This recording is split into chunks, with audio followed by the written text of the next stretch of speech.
இச்செய்தியை வழங்குபவர் Aalayam associates private limited property developers. Aalayam associates private limited, number 52, third floor, 3B, Ram Darbar, Sterling road, Nungambakkam, Chennai 6,34,000. நல்லா இருக்கீங்களா? நீங்க தான் நல்லா இருக்கீங்களான்னு கேட்டேன் சார். நன்றி. அமெரிக்க நாட்டுக்கு போன அரசு முறை பயணத்தை நிறைவு செஞ்சுட்டு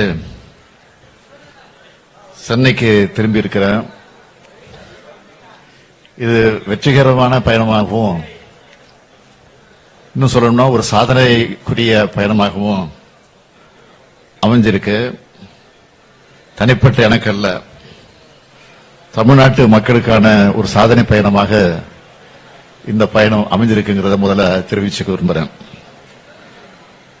உலக நாடுகளில் இருக்கக்கூடிய தொழில் நிறுவனங்கள் தமிழ்நாட்டில் தங்களுடைய தொழிலை தொடங்குவதற்கு தொழில் முதலீடு செய்ய வைக்கிறதுக்கான முயற்சியோட ஒரு பகுதியா கடந்த 28/2/2024 அன்று நான் அமெரிக்கா போனேன். 12/9/2024 வரை அங்க இருந்திருக்கிறேன். இந்த 14 நாட்களும் மிக பெரிய பயனுள்ளதாக இந்த பயணம் அமைஞ்சிச்சு. உலகின் புகழ்பெற்ற தலைசிறந்த 25 நிறுவனங்கள் கூட நான் சந்திப்பை நடத்தியிருக்கிறேன். இதுல 18 நிறுவனங்கள், ஃபார்ச்சூன் 500 நிறுவனங்கள். இந்த சந்திப்பின் போது 19 ஒப்பந்தங்கள் கையெழுத்தாகி இருக்கின்ற மகிழ்ச்சியான செய்தியை உங்களோட நான் பகிர்ந்துக்கிறேன். சான் பிரான்சிஸ்கோவில் 8 நிறுவனங்கள் கூடவும், சிகாகோவில் 11 நிறுவனங்கள் கூடவும் ஒப்பந்தங்கள் கையெழுத்தாகி இருக்கு. இந்த 19 ஒப்பந்தங்கள் மூலமா 7,618 கோடி ரூபாய் முதலீடு தமிழ்நாட்டுக்கு வந்திருக்கு. இதன் மூலம் 11,516 பேருக்கு புதிய வேலைவாய்ப்புகள் உருவாக்கப்பட்டிருக்கு. இந்த முதலீடுகள் திருச்சி, மதுரை, கோயம்புத்தூர், கிருஷ்ணகிரி, சென்னை, செங்கல்பட்டு, காஞ்சிபுரம்னு பல்வேறு மாவட்டங்கள்ல மேற்கொள்ளப்பட இருக்கு. கடந்த 29/8/2024 அன்று சான் பிரான்சிஸ்கோ நகர்ல முதலீட்டாளர் மாநாடு நடத்தப்பட்டுச்சு. இதுல 100க்கும் மேற்பட்ட முன்னணி நிறுவனங்கள் மற்ற நிறுவன தலைவர்கள் பங்கேற்றாங்க. தமிழ்நாடு $1 டிரில்லியன் பொருளாதாரம் என்ற இலக்கை நோக்கி முன்னேறுவதற்கான பணியில பன்னாட்டு நிறுவனங்கள் தமிழ்நாடு அரசு கூட ஒன்றிணைஞ்சு செயல்படணும்னு இந்த நிறுவனங்களை நான் கேட்டுக்கிட்டேன். இன்னும் பல நிறுவனங்கள் வருங்காலத்தில் தமிழ்நாட்டுக்கு வர விருப்பம் தெரிவிச்சிருக்கிறாங்க. இதுக்கெல்லாம் மகுடம் வச்ச மாதிரி தமிழ்நாட்டில் 30 ஆண்டு காலமாக செயல்பட்டு தவிர்க்க இயலாத காரணத்தினால சில சூழ்நிலைகளால உற்பத்தியை நிறுத்தின போர்டு நிறுவனம் எங்க வேண்டுகோளை ஏற்று சென்னை மறைமலைநகரில் இருக்கக்கூடிய தொழிற்சாலையில மீண்டும் உற்பத்தியை துவக்க முன்வந்திருக்கு. அவங்க 2 நாளைக்கு முன்னாடி பேசும்போது அந்த நிறுவனத்தை சேர்ந்தவங்க என்ன சொன்னாங்கன்னா, கமிட்டி போட்டு மெம்பர்ஸ்ல பேசிட்டு அதுக்கப்புறம் சொல்றோம் அப்படின்னு சொன்னாங்க. அதுக்கப்புறம் நாங்க கொஞ்சம் விருப்பத்தை அதிகமாக தெரிவிச்சத காரணத்தினால எல்லா வசதியும் உங்களுக்கு பண்ணி கொடுக்கிறோங்கிற அந்த நம்பிக்கை ஏற்றுக்கொண்டு, சரி நீங்க போங்க, 2 நாட்கள் உள்ள அனுப்புறோம், அதற்கான மகிழ்ச்சியான செய்தி நிச்சயம் அனுப்புவோம்னு சொன்னாங்க. நாங்க சிகாகோவில் விமான நிலையத்தில் ஏறி விமானத்தில் உட்கார்ந்த பிறகு செய்தி கிடைச்சது, அறிவிச்சுட்டாங்கன்னு. ஆக இன்னைக்கு அந்த செய்தியை நான் உங்களோட மகிழ்ச்சியோடு பகிர்ந்துக்கிறேன். தமிழ்நாட்டின் சார்பிலும் தமிழ்நாட்டு மக்களின் சார்பிலும் இந்த முடிவை மகிழ்ச்சியோடு வரவேற்று அவங்க உற்பத்தியை துவங்குவதற்கான எல்லா உதவிகளையும் வழங்குவதற்கு நான் ஆணையிட்டு இருக்கிறேன். அதேபோல என்னுடைய கனவு திட்டமான நான் முதல் திட்டம் வழியா தமிழ்நாட்டு இளைஞர்களுக்கு திறன் மேம்பாடு மேற்கொண்டு அதன் மூலமாக வளமான எதிர்காலத்தை உருவாக்குற வகையில் செயற்கை நுண்ணறிவு தொழில்நுட்பம் பற்றின பயிற்சி வழங்கப்படுவதற்கான புரிந்துணர்வு ஒப்பந்தம் கூகுள் நிறுவனங்களோட மேற்கொள்ளப்பட இருக்கு. ஆட்டோடெஸ்க் நிறுவனம் கூட தமிழ்நாட்டு இளைஞர்களின் திறன்களை மேம்படுத்துவதற்காகவும் குறு சிறு மற்றும் நடுத்தர நிறுவனங்கள் மற்றும் ஸ்டார்ட் அப்கள் உள்ளிட்ட தொழில்துறை சுற்றுச்சூழல் அமைப்புகளை போட்டித்தன்மையை மேம்படுத்தவும் புரிந்துணர்வு ஒப்பந்தங்கள் மேற்கொள்ளப்பட்டுச்சு. இது மூலமா தமிழ்நாட்டில் தொழில் தொடங்கவும் வணிகம் உகந்த சூழ்நிலையை நிலவுகிறது மட்டுமல்லாமல் உலகெங்கிலும் இருக்கக்கூடிய முதலீட்டாளர்கள் முதலீடு மேற்கொள்ள விரும்புகிற மாநிலமாகவும் தமிழ்நாடு திகழ்ந்து வருவது நிரூபிக்கப்பட்டிருக்கு. 31/8/2024 அன்று சான் பிரான்சிஸ்கோவிலும் 7/9/2024 அன்று சிகாகோ நகரத்தில் நடைபெற்ற தமிழ் கூட்டமைப்பு தமிழ்ச்சங்கங்களின் சார்பில் நடைபெற்ற அமெரிக்க வாழ் தமிழக சந்திப்பு நிகழ்ச்சியில் கலந்துட்டு உரையாற்றின. இது தமிழ்நாட்டில் இருக்கிறது போன்ற உணர்வை எனக்கு ஏற்படுத்திச்சு. அமெரிக்க தமிழமைப்பு எல்லாத்துக்கும் என்னுடைய நன்றியை தெரிவிச்சுக்கிறேன். ஒப்பந்தங்கள் செஞ்சிருக்கக்கூடிய எல்லா நிறுவனங்களுக்கும் என்னுடைய நன்றியை நான் தெரிவிச்சுக்கிறேன். அப்புறம் என்ன கேளுங்க சார். இந்த முதலீட்டு ஒப்பந்தம் தொடர்பாகவும் இந்த வெளிநாட்டு பயணம் தொடர்பாகவும் வெள்ளை அறிக்கை வேணும்னு சொல்லிட்டு எதிர்க்கட்சிகள் தொடர்ந்து கோரிக்கை வச்சுட்டே வராங்க சார். அது தொடர்பாக உங்களுக்கு அமெரிக்க பயணத்துக்கு முன்னதாகவே உங்களை சந்திச்சு தமிழ்நாட்டில் கடந்த 3 ஆண்டு காலத்தில் வந்த முதலீடுகளை பத்தி நான் விளக்கமா சொல்லி இருக்கிறேன். அது மட்டும் இல்லாம தொழில்துறை அமைச்சர் அவர்களும் அது குறித்து புள்ளி விவரங்களோடு விளக்கி இருக்கிறாரு.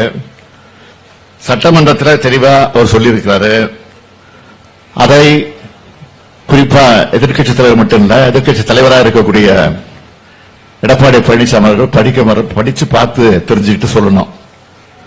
அவர் முதலமைச்சர் எடப்பாடி பழனிசாமி முதலமைச்சர் இருந்தப்போ முதலீடுகளை இருக்க வெளிநாடு போனதாக சொன்னாங்க. அதுல 10 விழுக்காடு ஒப்பந்தம் கூட நிறைவேறல. அதுக்கான ஆதாரம் என்கிட்ட இருக்கு. அதை சொன்னா உள்ளபடியே இது அவருக்கு பெரிய அவமானமா இருக்கும். அதனால தவிர்த்துறேன்.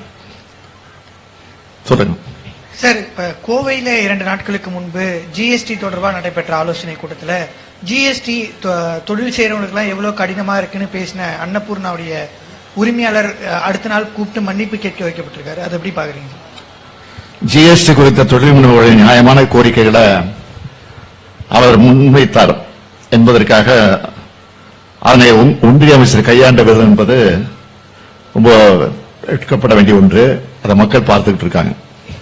அதாவது தமிழகத்துக்கு கிடைக்க வேண்டிய நிதி வேணும் அப்படின்னா புதிய கல்விக் கொள்கையை ஏத்துக்கணும் அப்படின்னு மத்திய அமைச்சர் உங்களுடைய அந்த கோரிக்கைக்கு பதில் கொடுத்திருக்கார். அதே போல மெட்ரோ ரயில் ப்ராஜெக்ட் 2க்கு மத்திய அரசுடைய அந்த பங்களிப்பை இது வரைக்கும் கொடுக்கல. நேற்று முன்தினம் கூட மத்திய நிதி அமைச்சர் நான் கடனுதவி பெற்றுக் கொடுத்தோன்னு விளக்கியிருந்தாங்க. ஆனா மத்திய அரசோட பங்களிப்பு கொடுக்கல. இந்த 2 பெரும் நிதி தேவையை வேணும், உடனடியா வேணும் வலியுறுத்தி பிரதமரை நீங்க சந்திச்சு வலியுறுத்துவீங்களா? நிச்சயமா, உறுதியா. மெட்ரோ விஷயத்தை பொறுத்த வரைக்கும் பள்ளி கல்வித்துறை நிதிக்கு புதிய கல்விகளை ஏற்றுக்கொள்வது குறித்து தொடர்பாக ஏற்கனவே சம்பந்தப்பட்ட அமைச்சர்களும் அதிகாரிகளும் இப்ப சந்திச்சிருந்திருக்கிறாங்க. இது குறித்து பிரதமரிடத்தில் நான் உடனடியாக நேரம் கேட்டு நானும் அது குறித்து வலியுறுத்தி இருக்கிறேன் என்பதை உறுதியோடு தெரிவிச்சுக்கிறேன். சார், அமெரிக்கா பயணத்தின் போது எதிர்பார்த்த அளவு நம்ம முதலீடுகள் பெறப்பட்டிருக்கா? குறிப்பா ஏன்னா ஆந்திரா, தெலுங்கானால அந்த முதலமைச்சர்கள் அமெரிக்கா பயணத்தின் போது 25,000 கோடிக்கு மேல முதலீடுகள் ஈர்க்கப்பட்டதா குறிப்பிடப்பட்டிருக்கு. அது தொடர்பாக ராமதாஸ் அவர்கள் அறிக்கையிலும் மட்டும் குறைந்த அளவு முதலீடுகள் தான் இந்த அமெரிக்கா பயணத்தின் மூலம் ஈர்க்கப்பட்டதாக ஒரு குற்றம் சாட்டியிருக்காரு. இதை நீங்க எப்படி பாக்குறீங்க சார்? அதெல்லாம் அரசியல் நோக்கத்தோடு சொல்லப்படக்கூடிய விஷயங்கள். இதுல எங்களுக்கு நம்பிக்கை நாங்க எதிர்பார்த்த விட அதிகமான முதலீடுகள் வந்திருக்கு. அது உறுதியோடு வரக்கூடிய முதலீடுகள் எல்லாம் வந்திருக்கு. அதுல எந்த சந்தேகம் பட வேண்டிய அவசியம் இல்லை.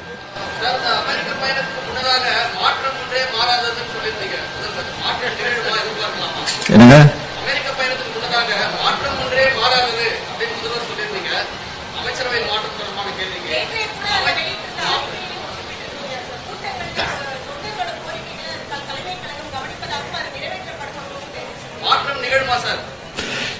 நாங்கள் திமுக என்பது சொன்னதை தான் செய்யும், சொல்வதை தான் செய்வோம். ஒரே வரையில் சொல்லிடுறேன். இன்னைக்கு 75ஆம் ஆண்டு விழாவை கொண்டாடக்கூடிய வகையில திமுக பவள விழாவை கொண்டாட இருக்கு. ஆக நிச்சயமா உறுதியா நீங்க எதிர்பார்க்கக்கூடிய சூழ்நிலை உருவாகும் என்று நம்புகிறேன்.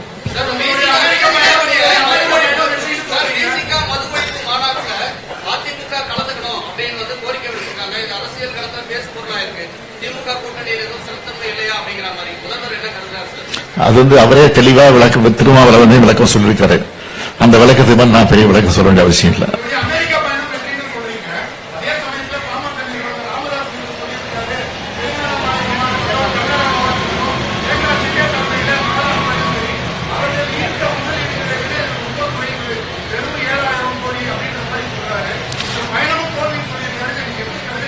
அப்படி இல்லை, அவங்க மாநிலத்துக்கு அவங்க உரிமையை கேட்க உரிமை இருக்கு. அது மாதிரி நாங்களும் நம்மளுடைய மாநிலத்துக்கு என்னென்ன வேணுமோ, என்னென்ன வசதி ஏற்படுத்த வேண்டுமோ.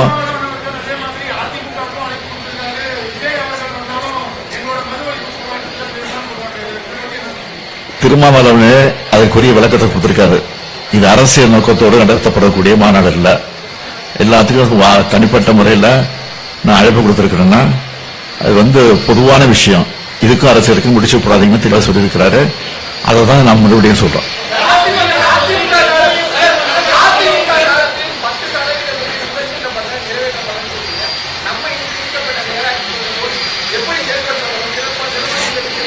ஏற்கனவே நான் தான் சொல்லியிருக்கேன். ஏற்கனவே இதுக்கு விளக்கம் கொடுத்திருக்கிறேன். அமெரிக்கா போறதுக்கு மட்டும் சொல்லிட்டு போனேன். நிருபர்கிட்ட சொல்லிட்டு போயிருக்கிறேன். சம்பந்தப்பட்ட தொழில்துறை அமைச்சர் தான் சொல்லியிருக்கிறாரு. சட்டமன்றத்தில் இது பதிவாயிருக்கு. ஏற்கனவே முதலீடு வந்தது, எவ்வளவு பேர் வேலை கிடைச்சிருக்குன்னு சொல்லியிருக்கோம். இப்பவும் சொல்றோம். இப்ப வந்திருக்க முதலீடுகள் 100க்கு 100, 199 சொல்ல மாட்டேன், 100க்கு 100 அதை நிறைவேற்றக்கூடிய வகையில தான் இந்த முதலீடுகளை நாங்கள் வைத்திருக்கிறோம். அதுக்கான விரைவான வேலை வாய்ப்புகளும் உருவாக்கப்படும். அது வருகிற போது உங்களுக்கு அவ்வப்போது சொல்லப்படும்.